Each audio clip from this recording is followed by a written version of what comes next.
बिस्मिल्लाहिर्रहमानिर्रहीम। आज मैं लेक्चर के अंदर जो पढ़ा रही हूँ वो ये चीज़ हम लोग पढ़ेंगे कि इलेक्ट्रिक फील्ड जो है हम किस तरीके से कैलकुलेट करते हैं इलेक्ट्रिक फील्ड इंटेंसिटी अगर हमारे पास पॉइंट चार्जेस नहीं हो बल्कि कंटिन्यूस चार्ज डिस्ट्रीब्यूशन हो।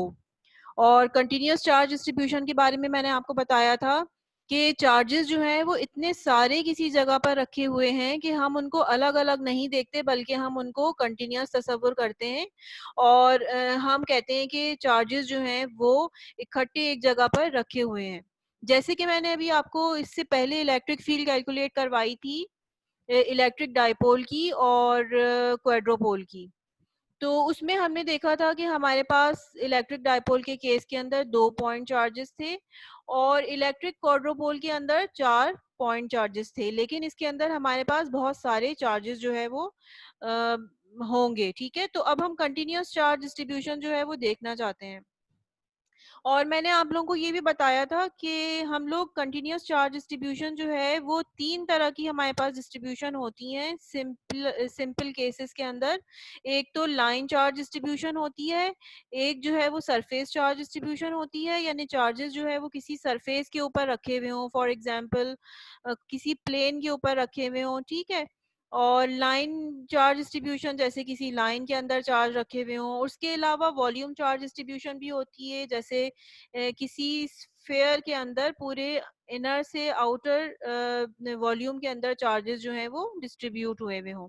लेकिन इस लेक्चर के अंदर मैं आप लोगों को इलेक्ट्रिक फील्ड कैलकुलेट करना सिखा रही हूँ, जिसके अंदर हम 2 केसेस को डिस्कस करेंगे कि चार्जेस अगर लाइन में डिस्ट्रीब्यूट हुए हुए हैं या किसी सरफेस के अंदर रखे हुए हैं तो हम उसकी इलेक्ट्रिक फील्ड इंटेंसिटी किस तरीके से कैलकुलेट कर सकते हैं।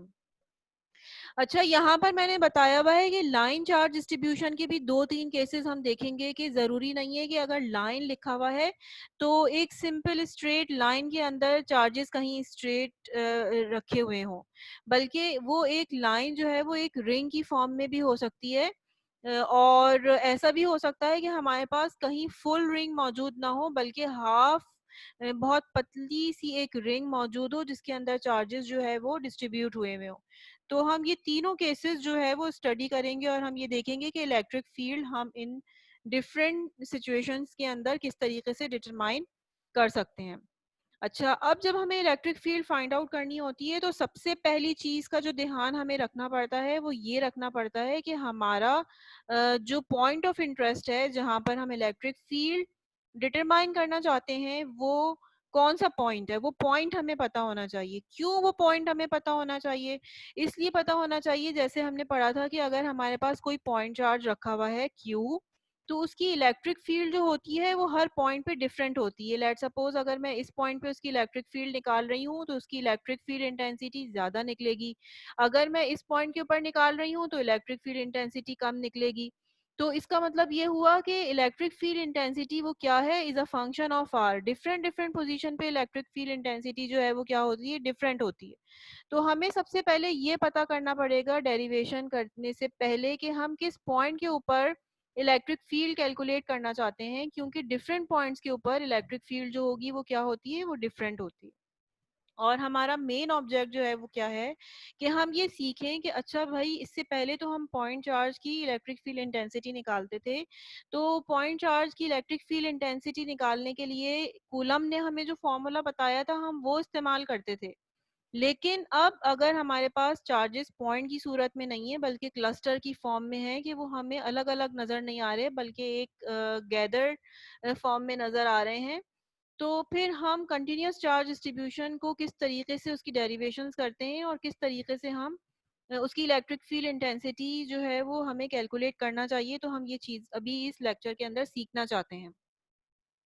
अच्छा, यहाँ पर मैंने कुछ पॉइंट्स जो है वो स्पेसिफाई किए हैं कि इलेक्ट्रिक फील्ड इंटेंसिटी का फॉर्मूला हर केस के अंदर ड्राइव करने के लिए हमें जो है ना वो स्टेप बाय स्टेप इन्हीं उसूलों को फॉलो करना पड़ेगा, ताकि जो है वो हम आसानी से इलेक्ट्रिक फील्ड का फॉर्मूला जो है वो निकाल लें। ये टोटल 6 स्टेप है और ये हम बारी बारी हर केस के अंदर ये 6 स्टेप फॉलो करेंगे। सबसे पहला स्टेप तो हमें ये है कि हम वो पॉइंट डिफाइन करेंगे जहां पर हम इलेक्ट्रिक फील्ड फाइंड आउट करना चाहते हैं। दूसरी चीज़ हमें ये देखना पड़ेगी कि ये जो चार्जेस हमें गिवन है वो किस तरह की डिस्ट्रीब्यूशन है। आया वो लाइन चार्ज डिस्ट्रीब्यूशन है, ठीक है, या वो सरफेस चार्ज डिस्ट्रीब्यूशन है, या वो वॉल्यूम चार्ज डिस्ट्रीब्यूशन है। तो ये चीज़ जो है वो हमें देखनी पड़ेगी। फिर उसके बाद हम क्या करेंगे, हमें थर्ड स्टेप में करना पड़ेगा, थर्ड स्टेप के अंदर कि हमारे पास जिस तरह की भी डिस्ट्रीब्यूशन होगी हम उसमें एक बहुत छोटा सा हिस्सा ले लेंगे जो कि बिहेव कर रहा होगा like a point charge. Okay, जिस तरीके से अगर हमारे पास एक लाइन चार्ज डिस्ट्रीब्यूशन है तो ये एक पॉइंट चार्ज नहीं है, लेकिन हम क्या करेंगे, हम एक छोटा सा हिस्सा ले लेंगे जो कि बिहेव कर रहा होगा पॉइंट चार्ज की तरह। जब वो हम छोटा सा हिस्से ले लेंगे, फिर चौथा स्टेप हमारे पास क्या होगा कि हम इलेक्ट्रिक फील्ड का एक्सप्रेशन लिखकर उसके कंपोनेंट्स जो है वो फाइंड आउट करेंगे कि इस कोऑर्डिनेट सिस्टम में हम काम कर रहे हैं तो उस कोऑर्डिनेट सिस्टम में इलेक्ट्रिक फील्ड इंटेंसिटी के कौन कौन से कंपोनेंट्स बनते हैं, क्योंकि ये एक वेक्टर क्वांटिटी है। फिर फिफ्थ स्टेप हमें क्या करना है, उसमें हमें ये देखना है कि ये जो डिस्ट्रीब्यूशन हमें दी हुई है उसमें सिमेट्री की वजह से क्या कोई कंपोनेंट्स कैंसिल आउट हो रहे हैं या नहीं, ये आपको खुद से देख के वहां पर चेक करना होगा। फिर उसके बाद स्टेप नंबर 6 हमारा ये है कि हम सुपरपोजिशन थ्योरम अप्लाई करेंगे, यानी कि उस इक्वेशन को हम इंटीग्रेट या सम करेंगे। ठीक है, या तो सम करेंगे या इंटीग्रेट करेंगे, और फिर हम पूरी की पूरी डेरिवेशन करते चले जाएंगे और फाइनल रिजल्ट हम निकाल लेंगे। तो ये 6 स्टेप्स हम फॉलो करेंगे, चाहे जो है हमारे पास लाइन चार्ज डिस्ट्रीब्यूशन हो या फिर सरफेस चार्ज डिस्ट्रीब्यूशन हो।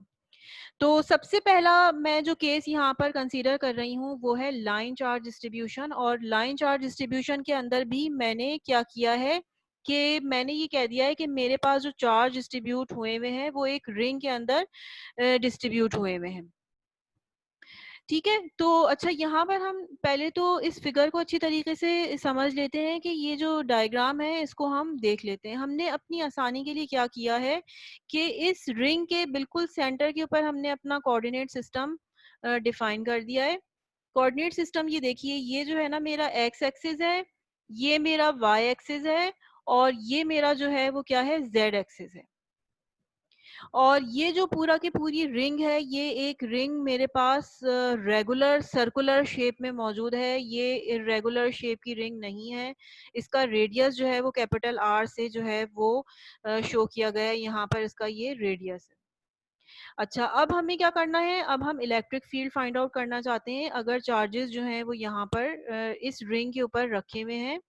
तो हम किस तरीके से डिटरमाइन करेंगे इलेक्ट्रिक फील्ड। तो सबसे पहला पॉइंट जो कि हमने 6 पॉइंट्स पढ़े थे उनमें सबसे पहला पॉइंट क्या था कि हमें वो पॉइंट डिफाइन करना होगा जहां पर हम इलेक्ट्रिक फील्ड फाइंड आउट करना चाहते हैं। यहाँ पर हमारा पॉइंट ऑफ इंटरेस्ट क्या है, हम इलेक्ट्रिक फील्ड फाइंड आउट करना चाहते हैं किस पॉइंट पे, हम z एक्सिस पे किसी एक पॉइंट के ऊपर इलेक्ट्रिक फील्ड फाइंड आउट करना चाहते हैं। इसका मतलब ये है कि हमारा x भी 0 होगा, y भी 0 होगा। मैं इसी कोऑर्डिनेट सिस्टम के अंदर ऊपर स्ट्रेट डायरेक्शन में जाती जा रही हूँ, ये मेरा z एक्सिस है। तो इस पॉइंट P के ऊपर मैं इलेक्ट्रिक फील्ड फाइंड आउट करना चाहती हूँ, तो यहाँ से लेके ओरिजिन तक का जो मेरा डिस्टेंस है उसको मैंने z तस्वर कर लिया। अब सेकंड नंबर के ऊपर हमें क्या करना होगा, हमें ये देखना होगा कि ये जो डिस्ट्रीब्यूशन है ये किस तरह की डिस्ट्रीब्यूशन है। आया ये लाइन चार्ज डिस्ट्रीब्यूशन है, सरफेस चार्ज डिस्ट्रीब्यूशन है, या फिर वॉल्यूम चार्ज डिस्ट्रीब्यूशन है। तो यहाँ पर हमें इस डायग्राम देख के बिल्कुल क्लियर नजर आ रहा है कि ये तो एक लाइन की तरह है। ठीक है, लाइन जो है वो कर्व फॉर्म में भी हो सकती है, और लाइन जो है वो स्ट्रेट लाइन भी हो सकती है। लाइन जो है वो ये भी एक लाइन है। ओके, ठीक है, किसी कर्व प्लेन के ऊपर ये भी एक लाइन है, और ये भी जो है वो एक लाइन है, स्ट्रेट लाइन जिसको हम कहते हैं। तो लाइन किसी भी तरह की हो सकती है। लाइन ये भी क्लोज पाथ है, ये भी एक लीनियर एलिमेंट कहलाएगा। ठीक है, तो ये हमारी एक लाइन है जिसके ऊपर चार्जेस डिस्ट्रीब्यूट हुए हुए हैं, और ये बहुत ही रेगुलर शेप की डिस्ट्रीब्यूशन हमारे पास हुई हुई है। तो जब हमें ये सवाल का जवाब मिल गया कि ये लाइन चार्ज डिस्ट्रीब्यूशन है, तो हम सबसे पहला सवाल ये करेंगे कि अच्छा ठीक है, लाइन चार्ज डिस्ट्रीब्यूशन तो है, लेकिन इसकी जो लाइन चार्ज की जो डेंसिटी है वो क्या है, वो है लैम्डा। और वो यूनिफॉर्म है। यूनिफॉर्म का मतलब क्या होता है? यूनिफॉर्म का मतलब ये होता है कि अगर मैं यहाँ पर खड़ी हुई हूँ, फॉर एग्जांपल ये मेरा आर्क लेंथ है, तो यहाँ पर अगर 4 चार्जेस मौजूद हैं तो इतने ही आर्क लेंथ को अगर मैं यहाँ पर देखूँ तो यहाँ पर भी 4 चार्जेस जो हैं वो इक्वल डिस्टेंसेस के ऊपर रखे होने चाहिए।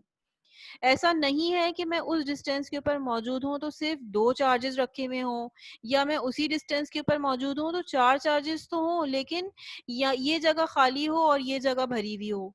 तो ऐसा नहीं होता। जब यूनिफॉर्म डिस्ट्रीब्यूशन होती है तो यूनिफॉर्म डिस्ट्रीब्यूशन में चार्जेस जो है वो बिल्कुल एक जैसे यकसानियत के साथ जो है वो डिस्ट्रीब्यूट हुए हुए होते हैं, उसको हम कहते हैं यूनिफॉर्म चार्ज डिस्ट्रीब्यूशन। तो हम अपनी आसानी के लिए ये डिफाइन कर देते हैं कि हम जो इलेक्ट्रिक फील्ड फाइंड आउट कर रहे हैं एक लाइन रिंग ऑफ चार्ज की वजह से किसी पॉइंट पी के ऊपर, वो जो डिस्ट्रीब्यूशन है हमारी, वो डिस्ट्रीब्यूशन जो है वो एक यूनिफॉर्म डिस्ट्रीब्यूशन है। उसके बाद हम कहते हैं कि ये जो चार्ज डेंसिटी है, लीनियर चार्ज डेंसिटी, जिसको मैं लैम्डा से रिप्रेजेंट कर रही हूँ, उसका फॉर्मूला क्या होता है? उसका फॉर्मूला होता है टोटल चार्ज। टोटल चार्ज का मतलब है कि टोटल पूरा रिंग के ऊपर आपके पास कितना चार्ज मौजूद है, वो चार्ज हमें चाहिए। और एल, एल क्या चीज है? लेंथ। लेंथ का मतलब ये है कि जो भी हमारे पास लाइन मौजूद है उसकी लंबाई कितनी है। तो यहाँ पर अगर हम देखें तो हमारी लेंथ जो है वो एक सर्कल है, और उसको हम कह सकते हैं कि ये सर्कल का सरकमफ्रेंस है। और ये सरकमफेरेंस जो है ये 2 पाई आर के बराबर होता है। अच्छा, अब और दूसरी बात ये कि चूंकि ये लाइन चार्ज डिस्ट्रीब्यूशन हमारी यूनिफॉर्म है, लिहाजा मैं ये कह सकती हूँ कि अगर मैं किसी भी छोटे से हिस्से के अंदर चार्ज और को डिवाइड कर दूं उसके लेंथ डिफरेंशियल एलिमेंट डीएल से, तो वो भी मेरे पास लैम्डा के बराबर ही आएगा। इसका मतलब मैं आपको समझा देती हूँ। इसका मतलब देखें, अगर मेरे पास कोई एक लाइन चार्ज जो है वो यहाँ पर मौजूद है और इसमें चार्जेस रखे हुए 1 2 3, ठीक है, मैं बनाती जा रही हूँ 5 6 7 8 9 10 चार्जेस हैं, लेट सपोज। ये 10 चार्जेस जो है वो रखे हुए हैं और टोटल जो डिस्टेंस है, टोटल 10 चार्जेस हैं, 10 पॉजिटिव चार्जेस। तो ये जो टोटल डिस्टेंस है इसको भी मैं कह देती हूँ कि ये 10 सेंटीमीटर का डिस्टेंस है। तो अगर मैं लैम्डा डिटरमाइन करूंगी तो टोटल चार्ज मेरा कितना है? 10 चार्ज, ठीक है, 10 पॉजिटिव चार्जेस, और टोटल डिस्टेंस मेरा कितना है? Let suppose 10 centimetre. तो मेरी जो चार्ज डेंसिटी है वो कितनी निकल आएगी? 1 चार्ज पर, यानी कि 1 coulomb, let suppose 1 coulomb per centimetre मेरी डेंसिटी निकल आएगी। लेकिन अगर मैं 1 सेंटीमीटर के ऊपर निकालूं कि 1 सेंटीमीटर के ऊपर कितना चार्ज रखा हुआ है, तो अब मुझे देखना पड़ेगा। तो मुझे नजर आएगा कि अच्छा भाई, 1 सेंटीमीटर के ऊपर तो सिर्फ और सिर्फ एक चार्ज है। तो मैं रखूंगी लेट सपोज 1 कूलम, या 1 जो भी लेट सपोज कूलम है ये, और नीचे मैं रख दूंगी 1 सेंटीमीटर। तो अब यहाँ से भी मेरा आंसर वही निकल रहा है, 1 कूलम पर सेंटीमीटर। तो चार्ज डेंसिटी अगर यूनिफॉर्म होती है तो total charge divided by total length बराबर होता है एक छोटे से डिफरेंशियल हिस्से के अंदर उसका जो चार्ज मौजूद होता है वो, डिवाइडेड बाय उस डिफरेंशियल पार्ट की लेंथ। ओके, तो अब ये बार बार ये चीजें आएंगी कि अगर हमारे पास लाइन चार्ज डिस्ट्रीब्यूशन है और चार्ज डिस्ट्रीब्यूशन की जो डेंसिटी है, लीनियर चार्ज डेंसिटी जिसको हम कहते हैं, वो अगर यूनिफॉर्म है तो उसके दो फॉर्मूले होंगे। यहाँ से भी हम निकाल सकते हैं, यहाँ से भी हम निकाल सकते हैं। आगे बढ़ते हैं। ये 2 पॉइंट्स हमने कर लिए। तीसरा था पॉइंट वो ये कि हम क्या करेंगे, थर्ड पॉइंट के अंदर हम सबसे पहले एक छोटा सा डिफरेंशियल एलिमेंट ले लेंगे, जैसे कि यहाँ पे हमें नजर आ रहा है। ये छोटा सा डिफरेंशियल एलिमेंट मैंने ले लिया और मैं इसकी वजह से इलेक्ट्रिक फील्ड फाइंड आउट करूंगी किधर? इस पॉइंट पी के ऊपर। और ये जो डिफरेंशियल एलिमेंट मेरा है वो है पॉइंट चार्ज की तरह। अब मैं ऐसा क्यों कर रही हूँ? मैं इसलिए ऐसा कर रही हूँ कि जब मैंने ये बात पढ़ी है कि 2 पॉइंट चार्जेस होते हैं तो कूलम्स फॉर्मूला जो है वो हम इस्तेमाल कर लेते हैं, और इलेक्ट्रिक फील्ड एक पॉइंट चार्ज की वजह से जो होती है उसका फॉर्मूला होता है ये। लेकिन ये पॉइंट चार्ज तो नहीं है, यहाँ पर मैं ये वाला फॉर्मूला नहीं अप्लाई कर सकती। ठीक है, तो मैं क्या करूंगी? लेकिन मैं ये काम तो कर सकती हूँ कि अच्छा, मैं एक इतना छोटा सा हिस्सा ले लूं कि अब ये पॉइंट चार्ज की तरह बिहेव कर रहा हो, सबसे पहले मैं सिर्फ और सिर्फ इसकी वजह से इलेक्ट्रिक फील्ड फाइंड आउट कर लेती हूँ इस पॉइंट पी के ऊपर। तो अब मैं इस पॉइंट पी के ऊपर इलेक्ट्रिक फील्ड फाइंड आउट करना चाहती हूँ सिर्फ इस छोटे से पॉइंट चार्ज की वजह से, और उसका तो मैं फॉर्मूला ऐसे करके लिख सकती हूँ ना, सेम जिस तरह से मैं एक पॉइंट चार्ज के लिए इस्तेमाल करती हूँ। तो मैंने यहाँ पर लिख लिया।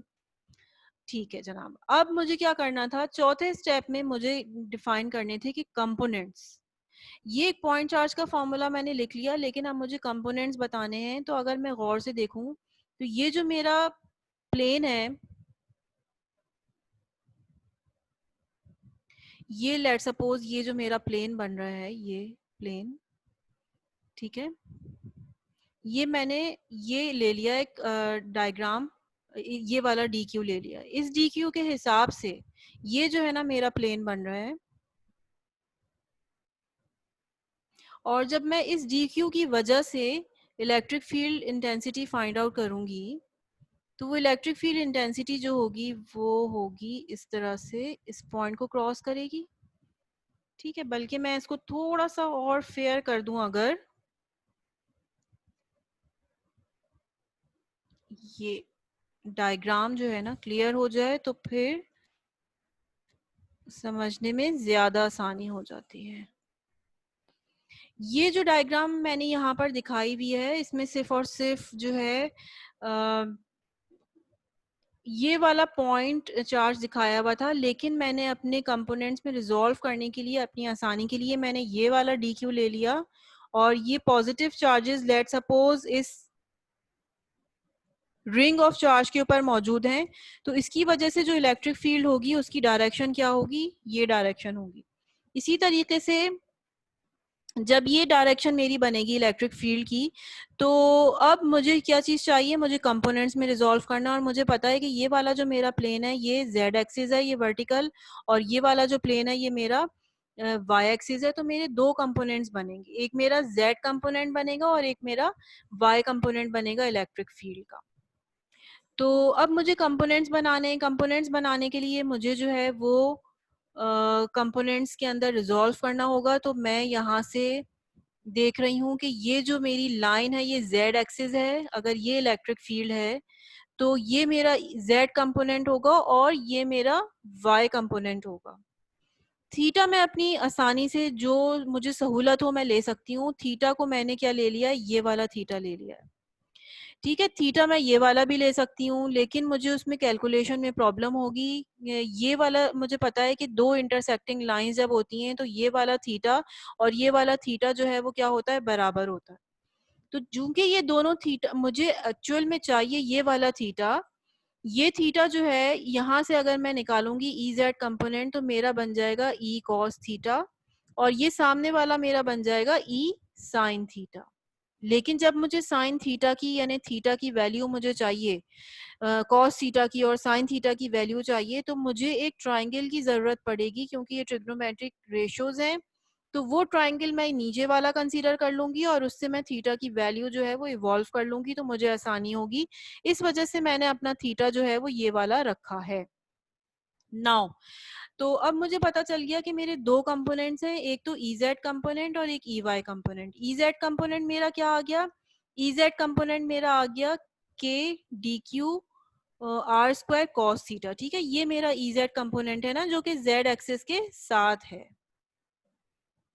ये वाला मेरा ई जेड कंपोनेंट हो गया। इसी तरीके से मेरा ई वाई कंपोनेंट आ गया ये वाला, क्योंकि ये वाला जो मेरा एक्सिस है ये वाला वाई एक्सिस है। तो दोनों कंपोनेंट्स आ गए। पांचवा काम मुझे क्या करना था, मुझे ये चेक करना था कि सिमेट्री, अगर सिमेट्रिक शेप है आपके पास, यानी रेगुलर शेप की बॉडी है, इरेगुलर शेप की बॉडी नहीं है, तो आप ये चेक करें कि ये जो कंपोनेंट्स आपने निकाले हैं इसमें से क्या कोई कैंसिल आउट होने के चांसेस हैं। तो हम उस सूरत में क्या करते हैं कि ये जो हमने चार्ज लिया, एक पॉइंट चार्ज डिफरेंशियल एलिमेंट, बिल्कुल इसके अपोजिट एक और पॉइंट चार्ज और एक डिफरेंशियल एलिमेंट हम ले लेते हैं। जैसे कि मैंने यहाँ पर लिया है, ये मेरा एक पॉइंट चार्ज मजीद आ गया।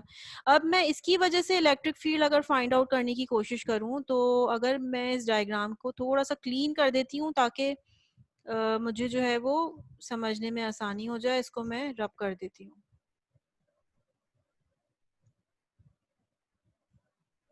अब मैं इसकी वजह से इलेक्ट्रिक फील्ड फाइंड आउट करना चाह रही हूँ इस पॉइंट के ऊपर, तो ये बनेगी इसकी इलेक्ट्रिक फील्ड, ठीक है। और जब ये इलेक्ट्रिक फील्ड बनेगी तो फिर क्या होगा कि मुझे अब इस डायग्राम से नजर आ रहा है कि जब मैं इसको रिजॉल्व करूंगी तो इसका ये वाला जो y वाला कंपोनेंट है ये अपोजिट डायरेक्शन में है इसके दूसरे वाले एलिमेंट के y कंपोनेंट के, तो ये y कंपोनेंट कैंसिल आउट हो रहे हैं, सिर्फ और सिर्फ z कंपोनेंट बचेंगे दोनों के। तो छठा स्टेप जो मेरा था, पांचवा स्टेप सॉरी, उसमें मुझे चेक करना था कि सिमेट्री को मद्देनजर रखते हुए आप ये चेक करें कि क्या कोई कंपोनेंट कैंसिल आउट हो रहा है। यस, कंपोनेंट y कंपोनेंट जो है वो कैंसिल आउट हो रहा है, इसकी मुझे जरूरत नहीं है, मुझे सिर्फ और सिर्फ z कंपोनेंट चाहिए है। तो बस अब कुछ भी नहीं करना मुझे, जब मुझे पता चल गया कि अच्छा भाई सिर्फ और सिर्फ z कंपोनेंट है, तो मैं अब छोटे छोटे पॉइंट चार्जेस लेती चली जाऊंगी, ये मेरा, और इस हर हर छोटे छोटे पॉइंट चार्ज की वजह से इलेक्ट्रिक फील्ड का सिर्फ और सिर्फ z कंपोनेंट इस पॉइंट P के ऊपर मैं मालूम करती चली जाऊंगी। तो इसको हम क्या कहते हैं, सुपरपोजिशन थ्योरम, कि अगर आपके पास एक पॉइंट चार्ज है तो उसकी वजह से पहले आप इलेक्ट्रिक फील्ड इस पॉइंट पे मालूम करें, दूसरे पॉइंट चार्ज की वजह से मालूम करें, तीसरे पॉइंट चार्ज की वजह से, और सबको सम अप करते चले जाएं। तो यहाँ पर मैंने क्या किया है, ये बहुत सारे छोटे छोटे डी क्यू बना लिए, और अब मैं इस पूरे इक्वेशन को क्या कर दूंगी, इंटीग्रेट कर दूंगी, ये जो मेरा z कंपोनेंट है इसको। अच्छा, अब यहाँ पर गौर से देखें, ये जो कॉस थीटा है, कॉस थीटा क्या है, बेस अपॉन हाइपोटेनियस, ठीक है। कॉस थीटा जो है वो क्या होता है, कॉस थीटा होता है बेस अपॉन हाइपोटेनियस। तो ये जो थीटा है उसके साथ हमारा जो बेस है वो क्या है, z, ये z आ गया मेरे पास, और हाइपोटेनियस क्या है, ये डिस्टेंस r, ये मेरा डिस्टेंस r है। बेसिकली जो है मैं इस वाले ट्राइंगल को कंसीडर कर रही हूँ जो कि मेरा z y प्लेन में है, तो मुझे इसको देखना चाहिए। तो दिस इज माय थीटा, ठीक है, और ये मेरा डिस्टेंस यहाँ से लेके यहाँ तक r है। अच्छा जनाब, ये मेरा हो गया r। और यहाँ पे मजीद कि ये जो dq है, चूंकि ये लाइन चार्ज डिस्ट्रीब्यूशन है, तो उसकी जगह मैं लिख सकती हूँ lambda dl, okay, lambda dl।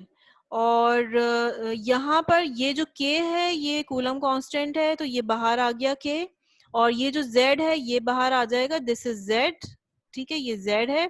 और नीचे जो है ये r क्यूब बन गया, ये r क्यूब हो गया, ये इक्वेशन हमारे पास आ गई। अब हम इसको इंटीग्रेट करना चाहते हैं। अच्छा, ये इक्वेशन को अगर मैं देखूं गौर से, तो मुझे पता चल रहा है कि जिस चीज को मैंने r बोला हुआ है वो r पाइथागोरस थ्योरम से हम निकाल सकते हैं, और वो बेसिकली किसके बराबर है, z square plus r square के बराबर है। तो यहाँ पर मैंने r क्यूब की जगह पे z square plus r square रख दिया है, और चूंकि इसकी पावर हाफ है, z square plus r square की पावर हाफ है, और जब मैं क्यूब लगाऊंगी तो 3 भी इसके साथ में लग जाएगा। अच्छा, अब मुझे यहाँ पर ये बात मालूम है कि ये जो लैम्डा है ये कांस्टेंट है, इसको मैं इंटीग्रेशन से बाहर निकाल सकती हूँ। अभी मुझे जो चीज़ वेरी करनी है वो करनी है लेंथ, यानी छोटे छोटे डिफरेंशियल एलिमेंट्स मैंने कर दिए हैं इस रिंग के, और मुझे इस पूरे रिंग के ऊपर आहिस्ता आहिस्ता करके मुझे चलना है। तो अगर मैं ये इस लेंथ को वेरी करूं तो जो चीज कांस्टेंट है वो बाहर आ जाएगी, और जो चीज इस लेंथ के साथ साथ चेंज हो रही है वो अंदर रहेगी इंटीग्रेशन के अंदर। अच्छा, अब यहाँ पर मैंने देखा कि जब मैं लेंथ को चेंज कर रही हूँ, ये लेंथ है क्या बेसिकली, तो मुझे पता चला कि ये जो लेंथ है ये तो सरकमफेरेंस है, और इसका फॉर्मूला होता है आर थीटा, ठीक है। आर जो है वो किसी भी सर्कल का रेडियस, जो कि यहाँ पे हमारे केस में कैपिटल आर है। तो ये जो मेरा बेसिकली डी एल है ये क्या हो जाएगा, आर डी थीटा। तो इस डी एल की जगह पे मैं लिख सकती हूँ आर डी थीटा, बल्कि यहाँ पर थीटा भी जो है वो फाई की फॉर्म में है, तो ये हो जाएगा आर डी फाई, चाहे मैं एंगल को थीटा से रिप्रेजेंट करूँ चाहे फाई से रिप्रेजेंट करूँ। तो मैंने इस डी एल को खोल के लिख लिया कैपिटल आर डी फाई। तो ये कैपिटल आर जो है, चूंकि ये रेडियस है, ये भी कांस्टेंट है, तो ये बाहर आ जाएगा कैसे, जब मैं इस डिफरेंशियल पॉइंट एलिमेंट को, जो कि यहाँ पे मुझे नज़र आ रहा है, मैं इसको आहिस्ता-आहिस्ता मैं जब आगे जाऊँगी, तो ये जो मेरा आर है इस रिंग के ऊपर, जब मैं इधर होंगी तब भी मेरा आर वही रहेगा, जब मैं इधर होंगी तब भी मेरा आर वही रहेगा। तो इसका मतलब ये हुआ कि आर में तो कोई तब्दीली वाक़या नहीं हो रही जब मैं इस पूरे रिंग के ऊपर जाती हूँ, गोल-गोल घूमती हूँ। तो इस मेरे आर में कोई तब्दीली वाक़या नहीं हो रही, ना ही मैं ये देख रही हूँ कि इस ज़ेड में कोई तब्दीली वाक़या हो रही है। तो इसका मतलब ये हुआ कि जब मैं डीएल को चेंज करूँगी, यानी कि फ़ाई को चेंज करूँगी, तो ये सारी चीज़ों में कोई तब्दीली वाक़या नहीं हो रही। तो ये मेरी सारी चीज़ें इंटीग्रेशन से बाहर आ जाएँगी, मेरा इंटीग्रल बहुत आसान हो जाएगा और डी फ़ाई की जगह जब मेरा इंटीग्रल खुलेगा तो जस्ट 2 पाई बाहर आ जाएगा, जैसे कि मैं यहाँ पर देख सकती हूँ, 2 पाई। और मुझे ये बात मालूम है कि 2 पाई और कैपिटल आर पूरा इस सर्कल का सर्कमफेरेंस है मल्टीप्लाई बाय लैम्डा। तो लैम्डा मल्टीप्लाई बाय लेंथ जो है वो क्या चीज है, total charge on the ring. तो ये मेरा फॉर्मूला रिड्यूस होके क्या हो गया, के जेड क्यू, और नीचे आ गया Z square plus R square की पावर 3/2। और इलेक्ट्रिक फील्ड का मेरे पास फाइनल फॉर्मूला बन गया ये वाला। तो यहाँ पर हमने इन 6 स्टेप्स को फॉलो करते हुए इलेक्ट्रिक फील्ड का फॉर्मूला ड्राइव किया है for the uniform charge distribution. और ये जो रिंग है ये एक स्पेशल टाइप ऑफ डिस्ट्रीब्यूशन है, लाइन डिस्ट्रीब्यूशन। अगर हम पढ़ते हैं तो लाइंस बहुत सारी तरह की हो सकती हैं। कभी हमें चार्जेस जो है वो स्ट्रेट लाइन में नज़र आते हैं, कभी जो है वो रिंग में नज़र आते हैं। तो हमें पता चल गया कि अगर हमारे पास रिंग होगी तो हमें उसकी इलेक्ट्रिक फील्ड इंटेंसिटी किस तरीके से कैलकुलेट करनी है। इस फॉर्मूले को थोड़ा सा मैं एनालाइज करना चाहती हूँ, करके देखते हैं। अच्छा, यहाँ पर अगर मैं z को 0 पुट कर दूं उस फॉर्मूले में तो फिर क्या होगा, ऊपर चल के देखते हैं। यहाँ पे हमें नजर आ रहा है क्लियरली कि अगर z जो है वो 0 हो जाए तो मेरी पूरी इलेक्ट्रिक फील्ड का जो कंपोनेंट है ई जेड कंपोनेंट वो भी 0 हो जाएगा। और ई वाई तो मेरे पास वैसे भी 0 ही था, ठीक है, और ई एक्स भी मेरे पास वैसे ही 0 था। ये अभी हमने जिस प्लेन में सॉल्व किया है वो basically plane Z by plane था। अब जब मैं रिंग का ये वाला पार्ट और ये वाला पार्ट कर रही होंगी तो अगर हम गौर से देखें तो ये मेरा जेड एक्स प्लेन बनेगा। और उस तरह से भी हम सॉल्व कर सकते हैं लेकिन उसमें कॉम्प्लिकेशन होगी। लेकिन हम थोड़ी सी अपनी ब्रेन को यूज़ करते हुए और सिमेट्री आर्गुमेंट्स को यूज़ करते हुए हम कह सकते हैं कि सारे के सारे कंपोनेंट्स जो हैं, अगर हम कंपोनेंट्स हर पॉइंट के ऊपर निकालें, चाहे एक्स निकले चाहे वाई निकले, सारे के सारे कंपोनेंट्स जो हैं वो हमारे ज़ीरो होंगे at Z is equal to 0। E Y और ई एक्स कंपोनेंट तो हो ही गए थे 0, जेड भी 0 हो जाएगा if we are at a position Z is equal to 0। यानी कि अगर आप चाहते हैं कि आप पता करें कि इस डिस्ट्रीब्यूशन के अंदर क्या कोई पॉइंट ऐसा है जहां पर इलेक्ट्रिक फील्ड 0 हो रही है, तो इसका मतलब है कि इस पॉइंट के ऊपर इलेक्ट्रिक फील्ड 0 हो जाएगी। और मजीद कि ठीक है z 0 हो, लेकिन क्या अगर मैं r की वैल्यू को चेंज करूं, इस पॉइंट पे भी तो z 0 ही है, इस पॉइंट पे भी तो z 0 है, इस पॉइंट पे भी तो z 0 है। तो yes, every point every point which lies at z is equal to 0 plane, ठीक है, उसके ऊपर इलेक्ट्रिक फील्ड इंटेंसिटी जो है वो क्या होगी, वो 0 होगी।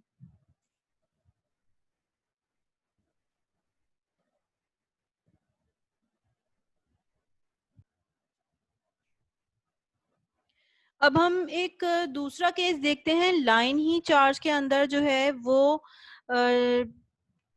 इलेक्ट्रिक फील्ड हम फाइंड आउट करना चाहते हैं कि लाइन चार्ज डिस्ट्रीब्यूशन ही हो हमारे पास, लेकिन अब वो थोड़ी सी डिफरेंट है। अब मिसाल के तौर पे मैंने अब सेकंड केस ले लिया है कि मैं इलेक्ट्रिक फील्ड फाइंड आउट करना चाहती हूँ। एक लाइन चार्ज डिस्ट्रीब्यूशन है, रिंग है, लेकिन अब वो पूरा रिंग नहीं है, बल्कि वो जो रिंग हमारे पास मौजूद है अब वो रिंग है हाफ, जैसे हमें नजर आ रहा है।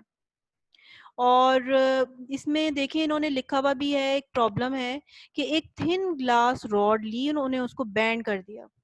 Into a semi circle of radius R, और उसका जो रेडियस है वो आर रेडियस है, स्मॉल आर से उसको रिप्रेजेंट कर रहे हैं। और फिर अब मजीद उन्होंने स्पेसिफाई किया कि एक चार्ज प्लस क्यू और माइनस क्यू जो है वो हमने यूनिफॉर्मली डिस्ट्रीब्यूट कर दिया है along the upper half and the lower half.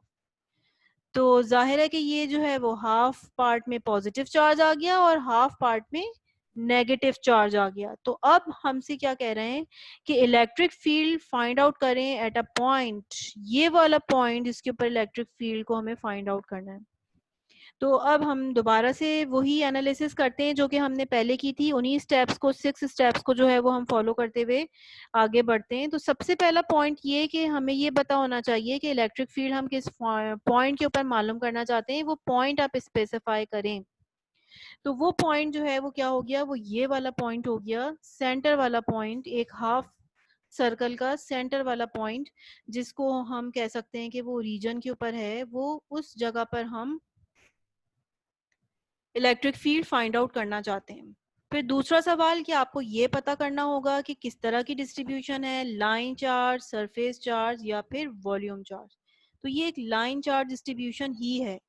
ठीक है, अगर एक स्ट्रेट लाइन के अंदर चार्जेस रखे हुए रॉड थी, उसको उन्होंने कर्व कर दिया, बैंड कर दिया और एक सेमी सर्कल की फॉर्म दे दी है, तो ये जो है ये एक लाइन चार्ज डिस्ट्रीब्यूशन ही कहलाएगी। अच्छा, लैम्डा कैसा है भाई इसका, इन्होंने बता भी दिया है कि ये यूनिफॉर्मली चार्ज डिस्ट्रीब्यूट हुआ हुआ है।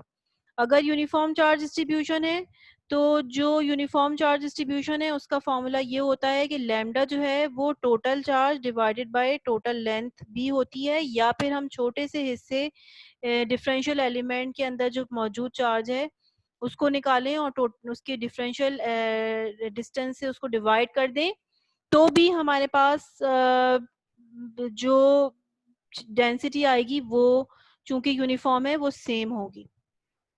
अच्छा, उसके बाद थर्ड स्टेप हमें क्या करना होता है कि हम उसमें से कोई एक डिफरेंशियल एलिमेंट ले लेते हैं उस डिस्ट्रीब्यूशन में से, और उसकी वजह से हम इलेक्ट्रिक फील्ड फाइंड आउट करते हैं at a certain point P.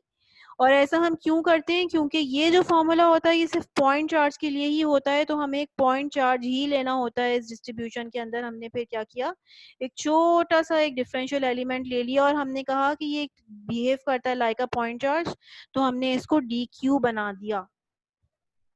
चौथा स्टेप हमें क्या करना है, हमें कंपोनेंट्स मालूम करने हैं। तो मैंने क्या किया कि मैंने दो एक्सिस ले लिए, ये वाला वाई एक्सिस ले लिया, ये वाला हॉरिजॉन्टल एक्सिस एक्स एक्सिस ले लिया। अच्छा, अब मुझे कंपोनेंट्स में रिजॉल्व करना है। तो सबसे पहले मैंने जो ये वाला डी क्यू लिया था, ये डी क्यू, तो ये नेगेटिव चार्ज है, तो इस पॉइंट पी के ऊपर इलेक्ट्रिक फील्ड का जो डायरेक्शन बनेगा वो कैसा बनेगा, ये वाला डायरेक्शन।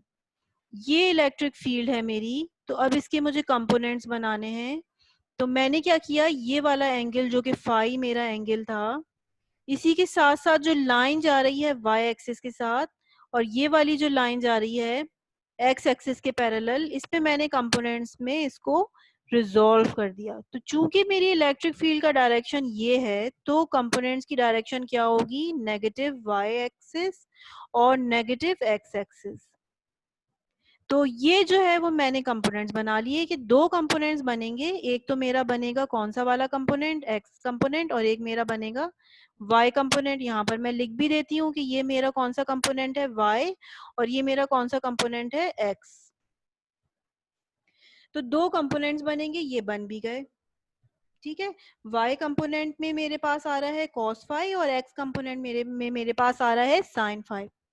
अच्छा, फिर उसके बाद पांचवा स्टेप क्या करना है, सिमेट्री। सिमेट्री आप देखें कि अगर सिमेट्रिक शेप है, रेगुलर शेप है, तो यकीनन कहीं ना कहीं ऐसा जरूर होगा कि कंपोनेंट में से कोई ना कोई एक आध कंपोनेंट कैंसिल आउट हो रहा होगा। तो हमने जो ये पॉइंट लिया था डी क्यू, बिल्कुल सेम वही पॉइंट हम यहाँ पर लेते हैं, और उसकी वजह से हम कंपोनेंट्स रिजॉल्व करके देखते हैं, सिमेट्री कंडीशन चेक करके देखते हैं। तो ये पॉजिटिव चार्जेस थे। ओके, ये थे पॉजिटिव चार्जेस। तो इस पॉजिटिव चार्ज की वजह से इस पॉइंट के ऊपर जब हम इलेक्ट्रिक फील्ड फाइंड आउट करेंगे तो उसकी डायरेक्शन क्या होगी, आउटवर्ड। ये मेरा इलेक्ट्रिक फील्ड का डायरेक्शन है। इसको अब मैं कंपोनेंट्स के अंदर रिजॉल्व करूंगी तो ये मेरा फाई है, ओके। इसको मैंने वाई एक्सिस के साथ में जब रिजॉल्व किया और एक्स एक्सिस के साथ रिजॉल्व किया तो कंपोनेंट्स की जो डायरेक्शन बनी positive X axis and negative Y axis. यहाँ पर भी मैं कह सकती हूँ कि ये मेरा जो है वो क्या है, वाई कंपोनेंट, और ये मेरा क्या है, एक्स कंपोनेंट। तो अब अगर मैं गौर से देखूं तो ये जो एक्स कंपोनेंट है ये पॉजिटिव एक्स डायरेक्शन में है और ये नेगेटिव एक्स डायरेक्शन में है। ये दोनों इक्वल भी हैं और अपोजिट भी हैं, तो ये एक दूसरे को कैंसिल आउट कर देंगे और जो कंपोनेंट सिर्फ बचेगा मेरे पास वो कौन सा बचेगा, Y component. Y component in the negative Y direction. तो ये वाला कंपोनेंट मेरा एक्स वाला कंपोनेंट कैंसिल हो गया, मुझे सिर्फ और सिर्फ इसको लेकर चलना है। आगे इस प्रॉब्लम को सॉल्व करते हैं, छठा स्टेप। ठीक है, इसका मतलब ये हुआ कि मुझे सिर्फ और सिर्फ अब y कंपोनेंट से मतलब है, तो अब मैं छोटे छोटे डिफरेंशियल एलिमेंट्स यानी पॉइंट चार्जेस बनाती जाती हूँ और पूरी डिस्ट्रीब्यूशन के अंदर जो है वो मैं उसको सम करती चली जाती हूँ, जिसको हम सुपरपोजिशन थ्योरम कहते हैं और वो हमारा लास्ट स्टेप भी है। यहाँ पर आ गई मैं, इसके अंदर मैंने उस फॉर्मूले को दोबारा लिखा k लैम्डा dl, ठीक है। q की जगह पे मैंने लैम्डा dl लिख दिया, cos फाई r स्क्वायर, ये मेरा y कंपोनेंट है। अगेन लैम्डा dl जो है वो मेरा क्या है, लैम्डा तो कांस्टेंट है, dl मेरा सरकमफेरेंस है, तो मैं उसकी जगह पर लिख सकती हूँ r d phi cos phi r square. एक r कैंसिल हो जाएगा, यहाँ पर बचेगा मेरे पास k लैम्डा अपॉन r, और ये जो है अब cos फाई डी फाई अंदर आ जाएगा, ठीक है। और अब मैं इसको इंटीग्रेट कर दूंगी 0 से लेके पाई बाई 2 तक। 0 से लेके पाई बाई 2 तक मैं इसको इंटीग्रेट क्यों कर रही हूँ, सबसे पहले मैं पॉजिटिव चार्ज की वजह से इलेक्ट्रिक फील्ड देखूंगी। तो ये जो मेरा फाई एंगल है ये 0 है और 0 से लेके यहाँ तक पाई बाई 2 तक जा रहा है। तो मैं इसको कह सकती हूँ कि 0 से लेके पाई बाई 2 तक मैं इसको ऐड कर देती हूँ और फिर नेगेटिव चार्ज की वजह से भी मैं इसको ऐड कर देती हूँ, तो ये मेरे पास जो है वो ट्वाइस हो गई। 2 का फैक्टर नेगेटिव चार्ज और पॉजिटिव चार्ज दोनों को मिलाकर ऐड करने की वजह से यहाँ पर आया है। अच्छा, अब जब मैं इसका इंटीग्रल लूंगी तो ये क्या हो गया, cos फाई का इंटीग्रल sin फाई, और ये 0 से पाई बाई 2 तक इंटीग्रेट होगा। पाई बाई 2 की जब मैं यहाँ पर वैल्यू रखूंगी तो ये आ जाएगा मेरे पास 1, और जो फॉर्मूला बचेगा वो क्या बचेगा, 2k लैम्डा अपॉन r, और ये जो है k basically 1/4 pi epsilon not होता है, तो एक 2 कैंसिल आउट होके ये इक्वेशन मुझे दे देगा। ये बहुत फेमिलियर सी इक्वेशन है, ये जानी पहचानी सी, ये आगे चल के हमारे काम आएगी। तो इसका मतलब ये हुआ कि अगर हम किसी भी जगह पर इलेक्ट्रिक फील्ड फाइंड आउट करना चाहते हैं सेमी सर्कल की, तो उसकी इलेक्ट्रिक फील्ड इस फॉर्मूले से फाइंड आउट की जा सकती है, ठीक है। और अभी हम इसी प्लेन के अंदर खड़े हुए हैं, इस पॉइंट पे इलेक्ट्रिक फील्ड हमें मिलेगी, ओके। जैसे कि लास्ट केस के अंदर क्या हो रहा था कि हमारे पास अगर ये पूरे चार्जेस जो है वो डिस्ट्रीब्यूट हुए हुए थे, चार्जेस हर जगह रखे हुए थे, पूरे के पूरे सर्कल पे रखे हुए थे, लेकिन सेंटर पॉइंट पे हमें इलेक्ट्रिक फील्ड नहीं मिल रही थी। ना z कंपोनेंट था, ना y कंपोनेंट था, ना x कंपोनेंट था। लेकिन अगर हमारे पास हाफ सर्कल है, फुल सर्कल नहीं है, तो फिर क्या होगा, फिर हमें इस पॉइंट के ऊपर, इसी पॉइंट के ऊपर हमें नेट इलेक्ट्रिक फील्ड मिलेगी। अगर मेरे चार्जेस जो हैं वो हाफ पॉजिटिव हैं और हाफ जो है वो नेगेटिव हैं, तो मुझे इलेक्ट्रिक फील्ड मिलेगी वाई डायरेक्शन के अंदर। ये जो इलेक्ट्रिक फील्ड आई है ये बेसिकली वाई डायरेक्शन के अंदर है। अगर मैं इसका वेक्टर फॉर्म में इसको लिखना चाहूँ तो मैं इस तरीके से लिख सकती हूँ। इसी प्रॉब्लम को हम कर सकते हैं कि अगर आपके पास पॉजिटिव चार्जेस हों, पूरे के पूरे डिस्ट्रीब्यूशन के ऊपर अगर पॉजिटिव चार्जेस हों, तो फिर क्या होगा, तो फिर आपको अपनी डायग्राम को देखना पड़ेगा। मेरा ख्याल ये है, यहाँ पर जब पॉजिटिव चार्ज की फील्ड इन्वर्ट आ रही है, यहाँ पर भी इन्वर्ट आएगी, और उस सूरत में मेरा जो है वो y कंपोनेंट कैंसिल आउट हो जाएगा, सिर्फ और सिर्फ x कंपोनेंट बचेगा। पॉजिटिव अगर मेरे पास चार्जेस होंगे पूरी की पूरे सेमी सर्कल में, तो फिर उस सूरत में हम ये वाली इक्वेशन जो है वो कंसीडर करेंगे। एक्स कंपोनेंट जो है वो एड अप होगा और उसको हम यहाँ पर लिख भी लेते हैं कि if we have positive charges only,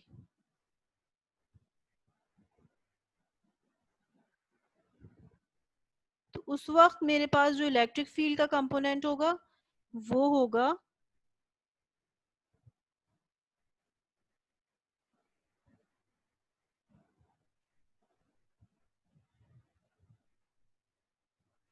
x वाला कंपोनेंट।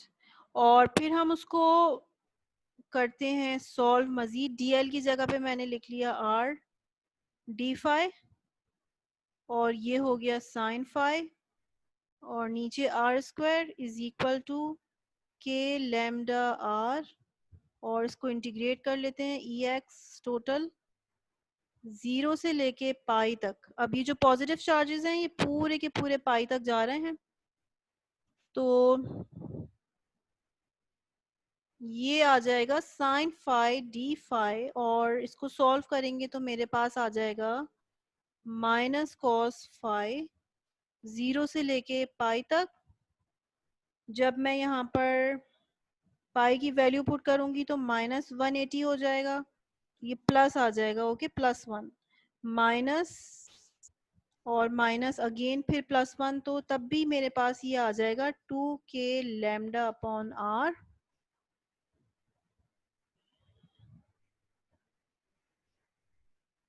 और तब भी मेरे पास ये क्या चीज़ आ जाएगी, lambda upon 2 pi epsilon naught R. अगर पूरी हमारा सेमी सर्कल पॉजिटिव चार्ज या नेगेटिव चार्ज बन जाए तो उस सूरत में भी हमारी फील्ड यही निकल कर आ रही है। और अगर हमारे पास हाफ पॉजिटिव चार्जेस हैं और हाफ नेगेटिव, तो उस वक्त भी हमारी फील्ड यही निकल कर आ रही है। बस सिर्फ फ़र्क ये है कि इसकी जो डायरेक्शन होगी नेट इलेक्ट्रिक फील्ड की वो -j है और इसके अंदर जो इलेक्ट्रिक फील्ड की जो डायरेक्शन होगी वो होगी +I। तो इसका मतलब ये हुआ कि अगर इस जगह पर मैं टेस्ट चार्ज रख दूं, इस जगह पर,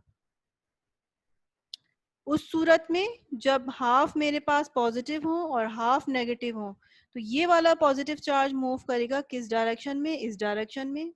लेकिन अगर मेरे पास ऐसी सिचुएशन हो कि पूरा के पूरा चार्ज पॉजिटिव हो लेकिन मैं इधर चार्ज रख रही हूँ टेस्ट चार्ज, तो अब ये चार्ज कहाँ मूव करेगा, एक्स डायरेक्शन के अंदर।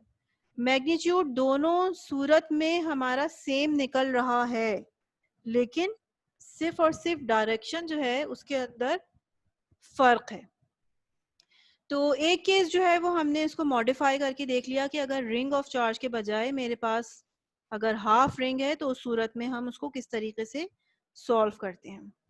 अब एक लाइन चार्ज डिस्ट्रीब्यूशन का तीसरा केस भी देखते हैं। ये जो है मेरे पास थर्ड केस है जिसके अंदर हमारे पास चार्जेस जो हैं वो डिस्ट्रीब्यूट हुए हुए स्ट्रेट लाइन में। यहाँ पर हमें नज़र आ रहा है डायग्राम को अगर गौर से मैं देखूं कि चार्जेस जो हैं वो बिल्कुल स्ट्रेट यूनिफॉर्म एक डिस्ट्रीब्यूशन गिवन है मुझे, उसमें डिस्ट्रीब्यूट हुए हुए हैं। और अब मैं क्या करना चाहती हूँ, मैं इलेक्ट्रिक फील्ड फाइंड आउट करना चाहती हूँ। तो सबसे पहले वही उन्हीं स्टेप्स को, उन्हीं 6 स्टेप्स को जो है वो हमें फॉलो करना होगा। तो सबसे पहला स्टेप ये है कि किस पॉइंट के ऊपर मैं इलेक्ट्रिक फील्ड फाइंड आउट करना चाहती हूँ, वो पॉइंट मुझे स्पेसिफाई करना होगा। तो मैंने पॉइंट स्पेसिफाई कर दिया कि अच्छा भाई ये मेरे पास पूरी की पूरी रॉड है और इस रॉड की जो लंबाई है, लेंथ है, वो क्या है, यहाँ से लेके ओरिजिन से लेके यहाँ तक L और इस ओरिजिन से लेके नीचे तक L, यानी टोटल लेंथ इसकी जो है वो क्या है 2L है। और पॉइंट, इस पॉइंट के ऊपर मैं इस सेंटर पॉइंट से जो है वो इस पूरी की पूरी चार्ज डिस्ट्रीब्यूशन के सेंटर पॉइंट से मैं यहाँ पर इलेक्ट्रिक फील्ड फाइंड आउट करना चाहती हूँ। तो ये मेरा एक्स एक्सिस है, ये मेरा वाई एक्सिस है। तो मैंने पॉइंट अपना स्पेसिफाई कर दिया कि इस पॉइंट एक्स एक्सिस के ऊपर यानी एक्स पॉइंट के ऊपर, बाकी मेरा वाई और जेड 0 है, इस पॉइंट पे मैं इलेक्ट्रिक फील्ड फाइंड आउट करना चाहती हूँ। अच्छा, दूसरी चीज, अच्छा ये किस तरह की डिस्ट्रीब्यूशन है? तो ये एक लाइन चार्ज डिस्ट्रीब्यूशन है, यूनिफॉर्म डिस्ट्रीब्यूशन है।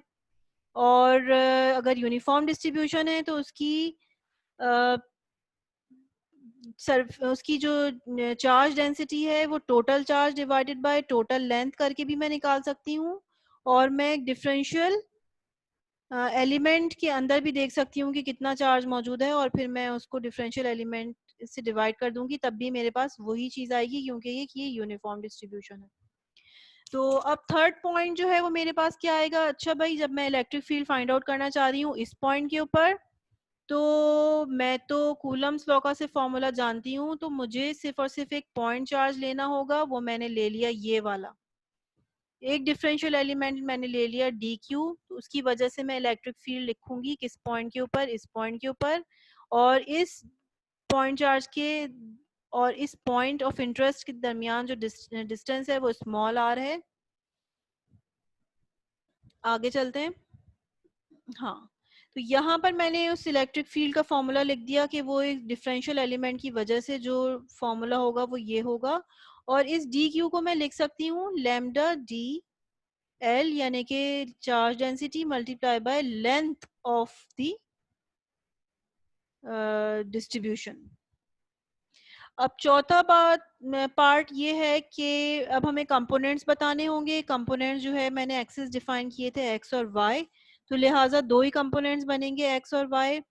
इसकी वजह से ये पॉजिटिव चार्ज डिस्ट्रीब्यूशन है, इलेक्ट्रिक फील्ड का जो डायरेक्शन है आउटवर्ड होगा। ओके, ये देखिए आउटवर्ड डायरेक्शन है।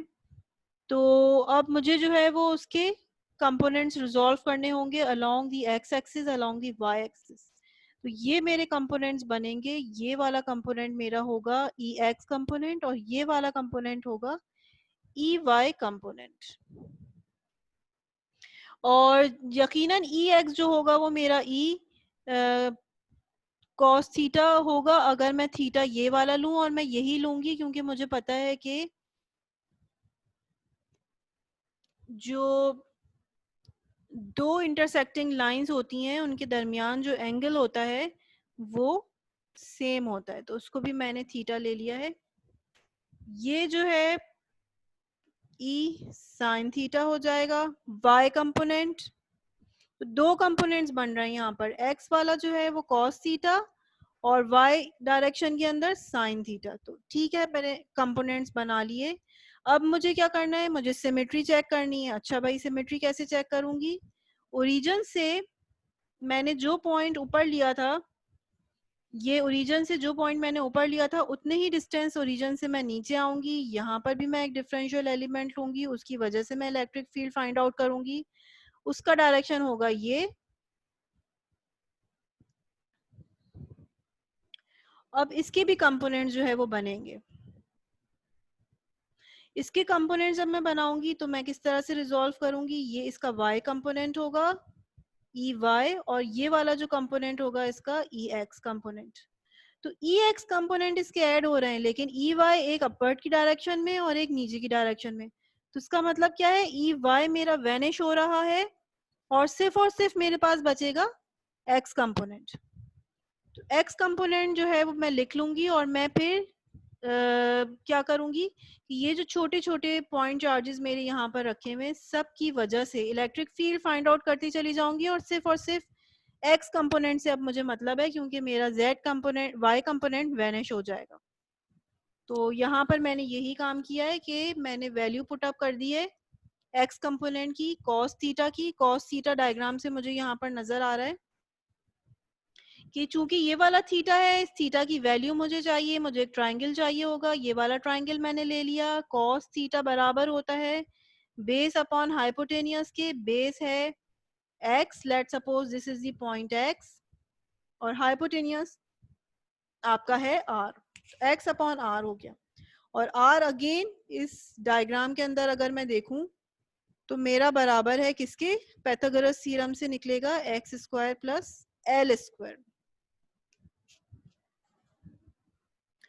और ये जो एल स्क्वायर के बजाय मैं, चूंकि मैंने इसको वाई एक्सिस लिया हुआ है, तो मैं इसको जनरल सॉल्व कर लेती हूँ। X square plus Y square. तो r की जगह पर मैंने लिख दिया X square plus Y square, इसकी वैल्यू मैंने पुट अप कर दी, ठीक है। और यहाँ पर मैं अब सिंप्लीफाई कर रही हूँ, k मेरा बाहर निकल आया, लैम्डा बाहर निकल आया, x बाहर निकल आया, सिर्फ अंदर क्या बचेगा, dl, क्योंकि dl को अगर मैं चेंज करूंगी तो x चेंज नहीं होगा। यहाँ पर देखें, अब जब मैं dl को यहाँ पर लेकर आऊंगी, इसकी वजह से जब मैं फील्ड मालूम करूंगी, तो x तो मेरा वही रह रहा है, r चेंज हो रहा है, y चेंज हो रहा है, लेकिन x तो मेरा वही रह रहा है। तो इसका मतलब है कि x कांस्टेंट है, x को मैं बाहर निकाल सकती हूँ, लेकिन y मेरा मुस्तकिल चेंज होगा जब मैं इस छोटे से डिफरेंशियल एलिमेंट पे होंगी खड़ी हुई, और इसकी वजह से इलेक्ट्रिक फील्ड फाइंड आउट करूंगी तो फिर y चेंज हो जाएगा, इसकी वजह से करूंगी तो y चेंज हो रहा है, r भी चेंज हो रहा है, तो y और r जो है, y कह लूं या r कह लूं, वो अंदर, उसको अंदर ही रखूंगी, मैं बाहर नहीं निकाल सकती। अच्छा, अब मुझे इस पूरे dy को इंटीग्रेट करना पड़ेगा, कहाँ से लेके कहाँ तक, माइनस एल से प्लस एल तक। ये जीरो से ऊपर तक मैंने इसको प्लस एल ले लिया और जीरो से नीचे तक इसको माइनस एल ले लिया। और ये जो डी एल है, बेसिकली इस डी एल को भी मैंने क्या कंसीडर कर लिया है कि डी एल इज, चूंकि मेरा वाई डायरेक्शन के अंदर है, तो उसको मैं क्या कह रही हूँ, डी वाई। यहाँ पर मैंने लिख दिया D Y, X square plus Y square, और ये जो पावर है ये क्या हो गई, 3/2। एक फॉर्मूला मैंने जो है वो यहाँ पर सब्स्टिट्यूशन मेथड से इसको सॉल्व करते हैं, टेंजेंट थीटा वगैरह कर कर आके, लेकिन यहाँ पे मैंने डायरेक्ट फॉर्मूला यूज करते हुए इस फॉर्मूले से अब पूरा इंटीग्रल खोल दिया है, मेरे पास ये वाली वैल्यू आ गई। और इसकी जब हम लिमिट अप्लाई करेंगे एल और माइनस एल, अपर लिमिट और लोअर लिमिट, तो उसका फॉर्मूला अप्लाई करने के बाद मेरे पास ये आ जाएगा जनाब, ठीक है। और जब मेरे पास ये आ गया, इसको, ये मेरे पास बिल्कुल सेम टर्म आ गई है, तो ये डबल हो गई, एल ऊपर नीचे x square plus L square की पावर हाफ। और यहाँ पर मैंने क्या किया है, मुझे मालूम है कि मेरी जो टोटल लेंथ है वो 2l है, तो लैम्डा और 2l बेसिकली मेरा क्या होगा, total charge q on the line of charge distribution, line charge distribution. तो यहाँ पर मैंने q लिख दिया है। तो इस तरह से मेरे पास पूरा के पूरा फॉर्मूला आ गया फाइनल, कि अगर मेरे पास एक लाइन चार्ज डिस्ट्रीब्यूशन है तो उसका x कंपोनेंट जो है वो मेरे पास निकलेगा, और इलेक्ट्रिक फील्ड का जो मैग्नीट्यूड होगा वो मैं इस फॉर्मूले से फाइंड आउट कर सकती हूँ, बशर्ते कि मैं इसी पॉइंट पे खड़ी हुई हूँ, तो सिर्फ और सिर्फ एक्स कंपोनेंट होगा। अगर मैं इस पॉइंट पे होंगी तो इलेक्ट्रिक फील्ड का मैग्नीट्यूड डिफरेंट होगा, यहाँ पे एक्स और वाई भी निकलेंगे कंपोनेंट, यहाँ पर भी कुछ एक्स और वाई कंपोनेंट निकल रहे होंगे, दोनों कैंसिल नहीं होंगे, दोनों में से दोनों ही निकालने पड़ेंगे हमें। तो ये वाला फॉर्मूला हम सिर्फ उसी वक्त इस्तेमाल करेंगे जब हम एक्स एक्सिस के ऊपर मौजूद हों। और इसका डायरेक्शन अगर मैं लिखूं वेक्टर फॉर्म में, तो मैं इस तरीके से लिख सकती हूँ।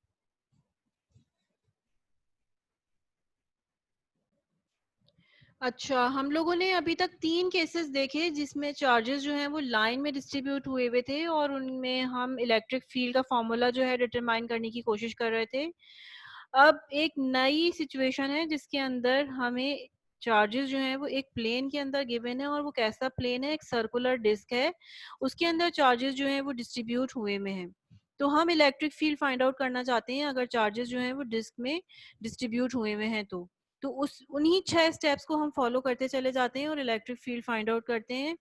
तो सबसे पहला पॉइंट वही है कि आप इलेक्ट्रिक फील्ड कहाँ फाइंड आउट करना चाहते हैं, वो पॉइंट स्पेसिफाई करें जहां पर आप इलेक्ट्रिक फील्ड फाइंड आउट करना चाहते हैं। तो हमने क्या किया, हमने अपना एक्स एक्सिस, ये एक्स एक्सिस है, वाई एक्सिस और जेड एक्सिस डिफाइन कर दिए, ये इस तरह से कि ये जो रीजन है ये इस डिस्क के सेंटर के ऊपर रखा हुआ है, और हम बिल्कुल डिस्क के सेंटर से ऊपर परपेंडिकुलर डायरेक्शन में जा रहे हैं।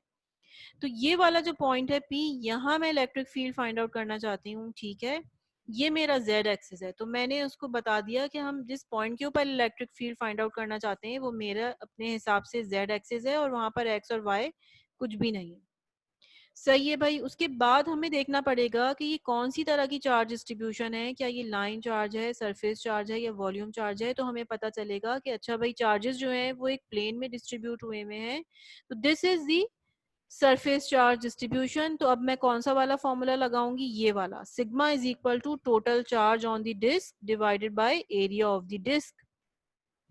और ये कैसी सरफेस चार्ज डेंसिटी है, ये यूनिफॉर्म सरफेस चार्ज डेंसिटी है। और चार्ज डेंसिटी अगर यूनिफॉर्म हो तो फिर हम लिख सकते हैं कि अगर मैं इसका छोटा सा एक सरफेस एलिमेंट ले लूं, तो फिर उसके ऊपर जितना टोटल चार्ज होगा और डिवाइड कर दूंगी मैं इस छोटे से सरफेस एलिमेंट के एरिया से, तब भी मेरे पास वही नंबर निकल कर आएगा जो कि total charge divided by total area से निकल कर आएगा, क्योंकि ये यूनिफॉर्म है। ओके, तो ये चीज अब मैंने स्पेसिफाई कर दी कि जब मेरी ये जो चार्ज डिस्ट्रीब्यूशन है ये सरफेस चार्ज डिस्ट्रीब्यूशन है, तो उसके बाद थर्ड स्टेप मुझे क्या करना है कि मुझे अब इसमें एक छोटा सा डिफरेंशियल एलिमेंट लेना है जो कि बिहेव करे लाइक अ पॉइंट चार्ज, और फिर मैं उसको सम करती चली जाऊं। तो यहाँ पर थोड़ी सी टेक्निक हमने डिफरेंट यूज की है। उसमें हमने क्या किया है कि अब हमने एक बहुत छोटा सा डिफरेंशियल एरिया डी ए या डी क्यू लेने के बजाय हमने क्या किया कि हम इसके अंदर छोटी छोटी से रिंग्स बनाते हुए चले गए, जो कि ज्यादा आसान है कैलकुलेशन करना। अगर मैं ये वाली अप्रोच यूज करूंगी कि छोटा सा एरिया ले लूंगी और फिर मैं पूरे होल एरिया के ऊपर जाऊंगी, तो उसमें बहुत मुश्किल होगी। तो मैंने क्या किया कि इसको छोटी छोटी रिंग्स में डिवाइड करती चली गई मैं। और वैसे तो इस पूरे डिस्क की जो रेडियस, इस पूरे डिस्क का जो रेडियस हमें गिवन है वो कैपिटल आर है, लेकिन अब मैं छोटे छोटे रिंग्स में इसको डिवाइड करती हुई चली जा रही हूँ। और बहुत ही एक डिफरेंशियल थिन सी रिंग मैंने ले ली, जिसका जो थिकनेस समझ लें या रेडियस समझ लें वो क्या है, डी आर है। और यहाँ से लेके यहाँ तक का जो डिस्टेंस हो जाएगा इनर रिंग का, वो आर हो जाएगा। ठीक है, स्मॉल आर। ये जैसे कि यहाँ पे बताया हुआ है कि अगर मैंने ये वाली रिंग ले ली है यहाँ पर अभी, तो ये एक स्मॉल आर है। तो इसी तरीके से हम छोटी छोटी रिंग लेते चले जाएंगे और उन पूरी रिंग्स का समेशन करेंगे यहाँ तक आगे, तो उसमें कैलकुलेशन में हमें ज्यादा आसानी हो जाएगी। तो थर्ड स्टेप यही कर रहे हैं हम कि अभी हम एक छोटा सा डिफरेंशियल रिंग ले रहे हैं, K D Q upon R square plus Z square. एक छोटी सी डिफरेंशियल हमने रिंग ले ली, और उस डिफरेंशियल रिंग के ऊपर जो चार्ज है वो क्या है, डी क्यू। और वो डी क्यू जो है वो किस पॉइंट के ऊपर इलेक्ट्रिक फील्ड, उस पॉइंट की वजह से जो इलेक्ट्रिक फील्ड हम कैलकुलेट करना चाह रहे हैं, उस डिफरेंशियल एलिमेंट की वजह से इलेक्ट्रिक फील्ड कैलकुलेट करना चाह रहे हैं इस पॉइंट के ऊपर। तो ये जो डिस्टेंस है ये कितना हो जाएगा, R square plus Z square. R square क्यों लिया है मैंने, स्मॉल आर, यहाँ से लेके यहाँ तक का डिस्टेंस स्मॉल आर है। और z क्यों लिया है, यहाँ से लेके यहाँ तक का डिस्टेंस z है, पाइथागोरस थ्योरम से निकाल दिया है मैंने ये। अच्छा, और इस डी क्यू की जगह पे मैंने क्या लिख दिया, सिग्मा डी है। और ये डी ए बेसिकली क्या है, डी ए जो है वो है area of the circular disc. उसका डिफरेंशियल एलिमेंट हम इस तरीके से भी लिख सकते हैं, 2 पाई आर डी आर। तो ठीक है, हमने इसको इस तरीके से लिख दिया। अब चौथा स्टेप हमें क्या करना है, इसके कंपोनेंट्स हमें चेक करने हैं कि कौन कौन से इसके कंपोनेंट्स हैं। तो यहाँ पर मैंने दो एक्सिस बनाए हैं, एक तो मैंने बनाया है z एक्सिस और एक बनाया y। तो डेफिनेटली इसके दो कंपोनेंट्स होंगे, एक तो मेरा कंपोनेंट होगा z और एक कंपोनेंट होगा y। तो ये जो डिफरेंशियल एलिमेंट है इसकी वजह से जब मैं इलेक्ट्रिक फील्ड फाइंड आउट करूंगी यहाँ पर, तो अब यहाँ पर इसके कंपोनेंट्स बनेंगे, ये वाला होगा E Z is equal to E sine theta, और ये वाला जो कंपोनेंट होगा वो E Y is equal to E cos theta होगा, बशर्ते ये कि थीटा ये वाला हो। यही वाला लेंगे क्योंकि जब हमें कॉस थीटा और साइन थीटा की वैल्यू फाइंड आउट करनी होती है तो हमें ट्रिग्नोमेट्री रेशियो आसानी हो जाती है। ये वाला ट्राइंगल जो बन रहा होता है, इधर से हम वैल्यूज फाइंड आउट कर लेते हैं। तो अब यहाँ पर हमने दोनों वैल्यूज लिख दी, z कंपोनेंट की भी y कंपोनेंट की भी। z कंपोनेंट मेरे पास आ रहा है cos थीटा के साथ और y कंपोनेंट आ रहा है मेरा sin थीटा के साथ। फिर पांचवा स्टेप हम क्या करते हैं, सिमेट्री चेक करते हैं, सिमेट्री आर्गुमेंट्स देते हैं। ठीक है, फिफ्थ स्टेप यहाँ पर मैंने लिखा नहीं। फिफ्थ स्टेप में सिमेट्री हम चेक करेंगे। सिमेट्री चेक करने से हमें पता चलेगा कि अच्छा भाई ये जो y कंपोनेंट है मेरा वो कैंसिल हो रहा है, सिर्फ और सिर्फ मेरा z कंपोनेंट जो है वो बचेगा। किस तरह से, अगर मैं इस रिंग के अपोजिट वाली साइड में देखूं और उसकी भी मैं इलेक्ट्रिक फील्ड जो है वो निकालने की कोशिश करूं, तो उसकी इलेक्ट्रिक फील्ड जो होगी उसकी डायरेक्शन ये होगी, अपोजिट होगा। y component z component add हो रहे होंगे, तो मैं उसको जो है वो यहाँ पर देखें कि ये जो y कंपोनेंट है ये अपोजिट है, सिर्फ z कंपोनेंट ऐड हो रहे होंगे, तो मैं इसको लिख सकती हूँ कि भाई मेरा तो y कंपोनेंट कैंसिल हो रहा है और सिर्फ z कंपोनेंट मेरा बाकी बचेगा। तो मैं इसको कैंसिल कर दूंगी, सिर्फ इसको लूंगी यहाँ पर। z कंपोनेंट की वजह से अब छठे स्टेप में मुझे क्या करना पड़ेगा, सुपरपोजिशन थ्योरम अप्लाई करना पड़ेगा, यानी मैं तमाम की तमाम डिफरेंशियल रिंग्स को ऐड अप करती चली जाऊं और मैं टोटल इलेक्ट्रिक फील्ड जो है वो फाइंड आउट कर लूं। तो यहाँ पर जो चीज मेरी चेंज हो रही है वो क्या चीज चेंज हो रही है, रेडियस। ठीक है, अलग अलग रिंग बनते चले जा रहे हैं तो अलग अलग आर होता चला जा रहा है, तो जो जो चीजें कांस्टेंट हैं उसको मैंने बाहर निकाल दिया और जो चीजें वेरिएबल हैं वो इंटीग्रल के अंदर रहेंगी। यहाँ पर मैंने कॉस थीटा की वैल्यू पुट कर दी है, which is Z upon R square plus Z square. ये अगर मेरा थीटा है तो बेस मेरा हो जाएगा cos theta is equal to base upon hypotenuse. Base है z और हाइपोटेनियस है R square plus Z square. ये मेरे पास आ गया कॉस थीटा की वैल्यू। इसको सिंप्लीफाई किया मैंने, यहाँ पे पावर 1 है, ये पावर हाफ है, ये 3/2 हो जाएगा आर डी आर। इसको मैं ऊपर लेके चली गई तो ये पावर नेगेटिव हो जाएगी और मुझे पता है कि ये मेरा फंक्शन है, वेरिएबल आर है, तो इसका जो डेरिवेटिव है वो 2r होना चाहिए। तो ये जो 2 एक बाहर था इसको मैं अंदर लेकर चली गई, कोई फर्क नहीं पड़ा। फंक्शन भी मौजूद है, उसका डेरिवेटिव भी मौजूद है, आसानी से इंटीग्रेट हो जाएगा। +1 ऊपर कर दिया तो इस तरीके से इंटीग्रेट करके -½ नीचे आ जाएगा मेरे पास। और अब मैंने जब लिमिट अप्लाई की तो कैपिटल आर और 0, ये जो माइनस है ये बाहर है अभी। अब इसके ऊपर जब मैं लिमिट अप्लाई करूंगी तो मेरे पास वैल्यूज जो हैं वो ये आ जाएंगी। ठीक है, जब आर की जब अपर लिमिट रखूंगी आर, ये हो जाएगा R square plus Z square की पावर -½ तो ये नीचे है। ठीक है, ये -½ है तो ये +½ हो जाएगा, दिस इज 1। फिर जब माइनस फॉर्मूले का लोअर लिमिट 0 रखा आर की जगह पर, तो क्या बचा आपके पास, जेड स्क्वायर की पावर -½ तो जेड स्क्वायर और 2 कैंसिल, जो पावर्स हैं वो कैंसिल हो गई, जेड की पावर -1 तो ये नीचे आ गया।